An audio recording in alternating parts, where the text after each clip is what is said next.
আজ পয়লা জানুয়ারি নতুন বছর উদযাপনে ব্যস্ত দেশ বিদেশ তথা জেলাবাসী। কিন্তু প্রতি বছর এই দিনটি বিশেষভাবে পালিত হয় সকল রামকৃষ্ণ মিশন আশ্রমে।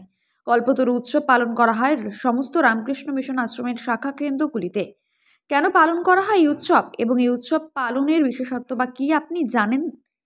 1886 সালের পয়লা জানুয়ারি থেকে কল্পতরু উৎসব পালন করা হয়ে থাকে। এদিন রামকৃষ্ণ পরমহংসদেবের অনুগামীরা ঠাকুর রামকৃষ্ণ পরমহংসদেবকে ঈশ্বরের অবতার বলে ঘোষণা করেছিলেন। বিভিন্ন জায়গায় উৎসব পালিত হলেও কাশীপুর উদ্যানবাটিতে এই উৎসব মহাসমারোহে পালিত হয়।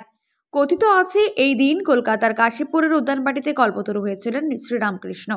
তখন কর্কট রোগে আক্রান্ত ঠাকুর বিকেলে ঠাকুর নেমে এসে একটু বেরোচ্ছিলেন। সঙ্গে ছিলেন তার গৃহী ভক্তরা।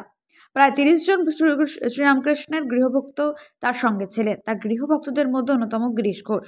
ঠাকুর তাকেই জিজ্ঞেস করলেন তিনি ঠাকুরকে কি বোঝেন।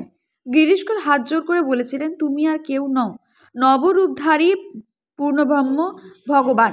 আমার মতো পাপীদের মুক্তির জন্য নেমে এসেছো।